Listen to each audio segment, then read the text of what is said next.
Have you ever felt like your battery low notification has been on for 3 years straight? Have you ever spent all your time helping others around you, but when you were the one drowning, no one even threw you a rope? Honestly, it's a vibe we know all too well. This is a powerful moral story in English about a guy who gave every ounce of his heart away until he realized he'd left himself with nothing. It's one of those life lessons that hits a little too close to home. Once upon a time, in a small, breathtakingly quiet town called Willow Creek, Montana, tucked away in the mountains where the pines are tall and the Wi-Fi is spotty, lived a man named Jack. Jack was that asterisk guy, the one everyone loved for his kindness and compassion. He wasn't some billionaire or local celebrity, but he had the biggest heart in the entire county. If a neighbor's cow decided to go on a solo road trip, Jack provided the community support to track it down.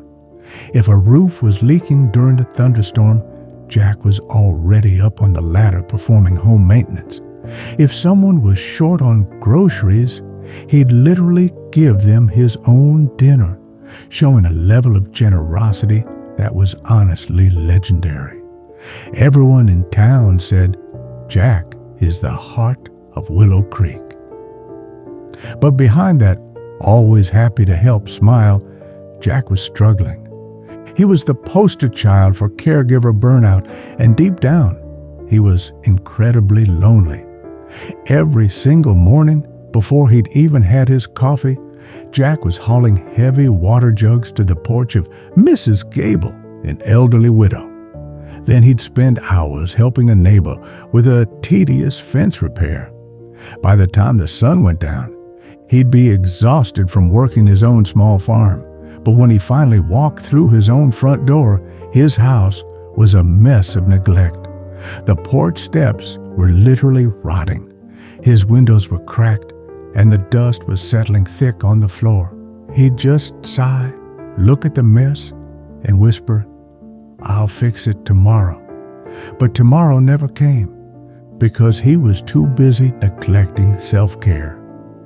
One evening, just as Jack was finally sitting down, a young boy named Leo came sprinting to his gate, looking terrified. Mr. Jack, my dad's prize steer just tumbled into the ravine. Please, you're the only one who can help.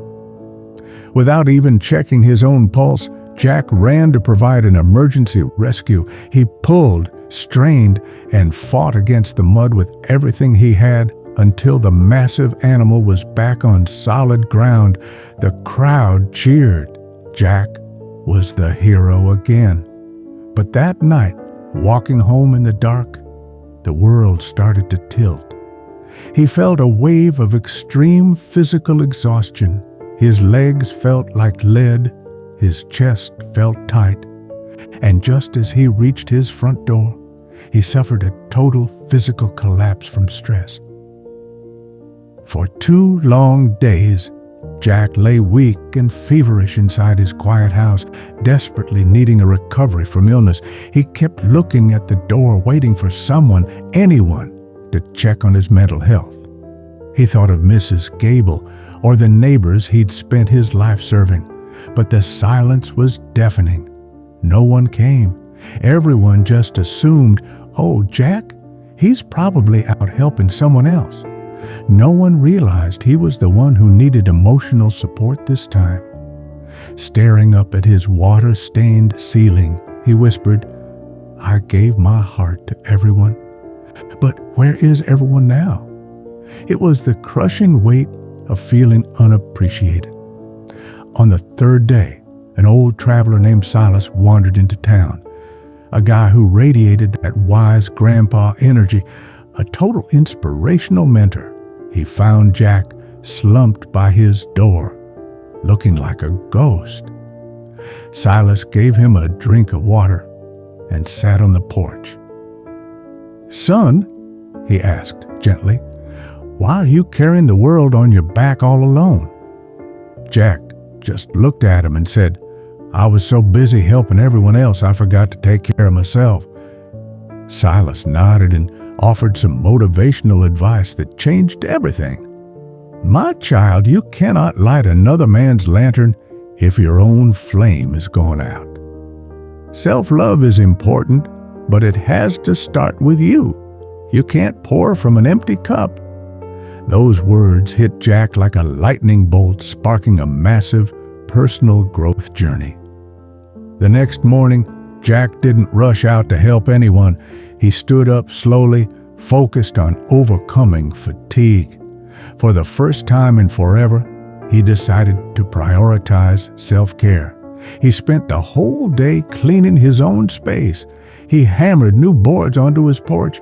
He even planted a row of bright, happy marigolds, a small but symbolic way of improving his environment. And every single evening, he started walking down to the river to just be asterisk. He started practicing mindfulness, watching the sunset and breathing in the mountain air, something he'd never allowed himself to do before. Word got around Willow Creek fast. People started whispering, "Jack's changed." He started setting healthy boundaries, which meant he didn't immediately drop everything whenever someone called. Jack would just smile and tell them, "I'm still here for you, but I'm filling my own cup first now." As the weeks went by, his skin cleared up, his eyes brightened, and he finally found his emotional balance. When a neighbor asked for a favor, he'd calmly say, "Let me finish my own chores first, then I'll see what I can do." It was the ultimate lesson in work-life balance. It took a minute for the town to adjust, but soon they saw the beauty of his positive lifestyle changes.